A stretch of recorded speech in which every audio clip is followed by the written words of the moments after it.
Hello viewers and welcome to a brand new episode of Trashtalk on Heavy Gear 4th edition, a series where I talk about the various gears and vehicles you can pilot and drive around in the Heavy Gear universe.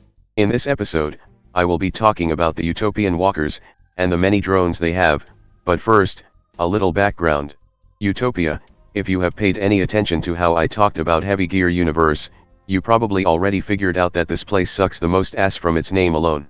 Utopia was a dead world, a world that previously inhabited life but through whatever reason, things didn't last, much like Mars, but 8 years after its discovery, the Wilder Grosh group began an impressive terraforming campaign after purchasing the planet, and by the turn of the 56th century, almost 200 years later, the group opened the world for colonization. Then the collapse happened, Earth withdrawn from its colonies, and unlike on Terra Nova where the corporations left the world in a hurry, here on Utopia, the corporations consolidated their power and eventually became three megapowers that locked the world in a Cold War. In their search for power, they unleashed such a degree of nuclear mass destruction that not even World War III back on Earth could compare, and after the dust has settled, the planet is dead, truly, once again. But people lived on, in deep underground city that saved from the radiation above, and these cities eventually recovered lost technologies and consolidated into 5, then 4, then 3 powers once again. Utopian became a people with an utmost fatalism view on the world, where hope is simply living to tomorrow because at any moment someone is gonna push the nuclear button. Already, one of the lost powers was lost to an antimatter device. Having to deal with a hostile environment and low population issue from the war, Utopians look to advanced robotic instead, using drones as a labor force in any environment a human cannot handle, or even in just daily life. The most advanced of these are the Enkiju, loyal drones capable of working complex tasks on their own for an extended period of time.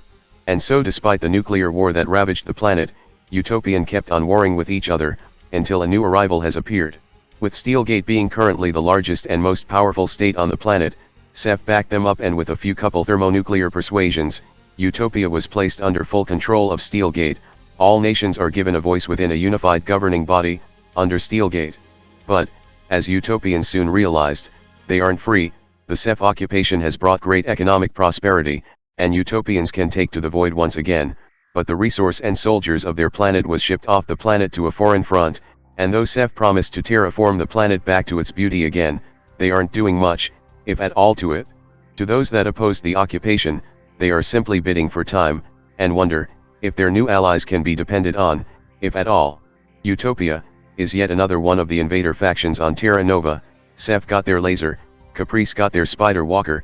Utopia, as implied in their backstory, has drones, all the drones. Their whole specialty in Heavy Gear Blitz is that they can have so much expendable drones that they can have an entire army consisted solely of drones that can work on their own. That isn't to say that other factions don't have access to their own drones, like Terra Novan, but they are definitely vastly inferior when compared to Utopian drone. In space, however, keeping a human alive is pretty tough, and astronauts are extremely expensive to train for, so Terra Novan Space Force have a heavy usage of drones to deliver payload or set up ambush, which is a very interesting take on space warfare, especially in the 90s. Anyway, as we explore Utopian units available to the players to pilot around, you will notice two things that will frequently show up: drone tag, and drone controller system. Any unit that is a drone will have a drone tag. This represents how capable the drone is, as the number also equals to the number of dice a drone can roll upon doing any action. A drone is also only capable of doing a single action per turn, which is fair because otherwise Utopia would be absolutely bullshit to deal with. Drone controller is what is used to control drone. As the name implied, its number is for how many drone you can control, but it's also dependent on the drone tag of the drone. The total must not exceed the drone controller number. All these limits are to counter the fact that drone controller effectively gives the user free actions, alongside 1 or 2 expendable units to do things with. It can be quite powerful if you use it correctly. Now, let's go down the priority list, starting with level 1, which get you Trooper Apes, Engineering Armiger, and Engineering Enkiju. Trooper Apes is an older style walker used by Utopians in their war against each other that was once just a modification of civilian walkers used in construction. Utopian Hunter basically. What does apes stand for? I don't know. I have a feeling that the name is a reference of a sort though. Come on, you ape! You wanna live? The Trooper Apes is as tough as the Hunter, and is slightly faster but has no wheel. It however has jetpack which lets it jump over obstacle real easily. It also don't require maintenance much, and of course, has environmental protection to deal with the radioactive wasteland of Utopia. It also has 1 point of Utopian drone controller, a special type of drone controller that gives all Ankiju drones under its coverage +1 dice to their roll. This lets it controls either the engineering Ankiju, or the Risi Ankiju, available a couple priority levels later, for more firepower, which this thing will need as its real hole punchers are just the light rocket pack and light grenade launcher. The handheld can also be switched out for flamer, bigger launcher, or get upgraded for commander, e-warfare system, or special operation. The trooper apes can really do it all, except getting bigger firepower. The engineering Armiger represents one of the new generation of Utopian walker developed by Kogland, former rival of Steelgate, now uneasy partner. This Armiger is basically here to fix stuff with its repair array. It has enough armor and speed to keep up with military convoy, and if all else fails, it has a light laser cannon, a rather potent weapon for an engineering unit. It also has 1 point of Utopian drone controller, which of course is used to control the engineering Ankiju, a repair drone that might not be able to do much to serious damage as it only has 1d6 to roll, but it can still do work.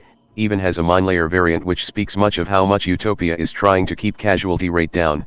As the manned Armiger doesn't have this variant, it also has a frag cannon in case some people think it's an easy target. Skipping straight to priority level 3, you can get support apes, Risi Ankiju, and support Ankiju. Support apes is basically just the bigger brother of the trooper apes, slower, but more durable, and packs more firepower, like bigger rocket pack, and can still be upgraded for special operations.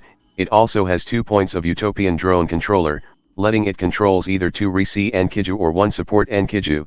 Risi Ankiju is probably the most common Ankiju drone around, a recon platform made to support manned units by providing e-warfare capability or targeting data. It is also stealthy for every one of its variant, and all its weapons have silencer, including laser cannon and a goddamn rotary cannon, so none of its target will know where they are getting shot from, and if you really need to go loud, it can be upgraded with light rocket pack too. One of its most interesting variant is probably the Pazarisi, which comes with a satellite uplink. Essentially, drone controller, even Utopian version, has a limit, 12 kilometers in narrative, 12 hexes in blitz mode. This can be countered with satellite uplink, because the connection is now linked to the satellite, which means, the Pazarisi, and any other Pazu Ankiju, can be used to command pure drone formation by someone sitting comfortably away from battlefield. Basically, shoot these guys if they are not on your side. Ankiju is still very lethal even without direct command, but they at least lose the +1 dice bonus. Support Ankiju is an Ankiju drone made to support, which in this case means support fire with big guns, like medium rocket pack, light anti-tank missiles, or guided mortar. These things are also on treads, so they can cross difficult terrain somewhat decently. At priority level 5, you get Risi Armiger, and already, you can see how advanced this thing is compared to the old style apes. Just on its stat alone, it's tougher and faster than the trooper apes, with +1 in e-warfare to use its advanced e-warfare equipment well, as well as having early warning system to dodge incoming attack better. It's also quite heavily armed with light laser cannon and medium rocket pack. On a recon platform, the laser cannon is also silenced, which is helpful as this thing is stealthy. The laser cannon can be switched out for medium rotary laser for brutal close range firepower. The rocket pack can be switched out for anti-tank missiles too. It also has 3 points of Utopian drone controllers, letting it controls either 3 Risi Ankiju, or 1 Risi and 1 support, a whole damn squad on its own. Moving onwards to priority level 7, you get the Commando Armiger and Commando Ankiju. The Commando Armiger is positively absurd. At base, it's as tough and as fast as the Risi Armiger, but is also a better shot, and is easier to pilot, which with early warning system, makes it pretty damn hard to be hit. It has slightly better firepower than the Risi but not by much, but whereas the Risi Armiger is there to provide the best e-warfare support possible, the Commando is here to kill. It's stealth, it has jetpack for high-speed maneuver, and most terrifying of all, its mobility can be upgraded so it can fly, meaning it can easily get behind enemy formation and just blast them apart while being too fast to be really cornered. This also means absolutely no Ankiju can keep up with this thing, unless you specifically designed an Ankiju that can. The Commando Ankiju are a series of lightning-fast Ankiju, that can also be upgraded to fly alongside the Commando Armiger, which can control 2 of them at once. The Commando Ankiju isn't just stealthy, has early warning system, and has unlimited missiles, shitty ones, to pelt people with. It's also designed to supply every need the pilot needs, whether that's ECM support, repair array, or a satellite uplink to call command even far behind enemy line. This is frankly the most terrifying thing I have found in this book. Sure, the SEF has giant hover tank, but those things need an army to escort it or it will die. But the commando Armiger, this thing can work alone, far behind enemy line, at places nobody expect, then suddenly it jumps out, murders everything, and be gone just as quickly. The Utopian army is used by the SEF for deep strike operation, and good God, they are really efficient at it. At priority level 8, you get the support Armiger, which is basically just a small tank. This thing runs on tread for some reasons. It's tough, but not Kodiak tough, and while it has plenty of firepower, heavy rotary cannon, medium guided mortar, medium rocket pack, the heavy rotary cannon could even be switched out for a medium laser cannon. It's basically just stuff you can find on a Cobra or something. Sure, it has quick response system, sure it has 4 points of Utopian drone controllers for more firepower, but after the complete menace that is the Commander Armiger, this thing doesn't look that scary. It's not even stealthy. You need a complete monster to compare, a menacing beast, a MAR-DK, priority level 9, now this thing is real scary, armed with a medium particle cannon and paired with either linked heavy rocket pack, linked medium anti-tank missile, or linked anti-air rotary laser, all on a turreted chassis. The MAR-DK represents a serious divergence from the rest of Utopian unit by just abandoning any sneakiness and maximizing collateral damage, add in stabilizer and advanced control system, and the MAR-DK is one hell of a war machine.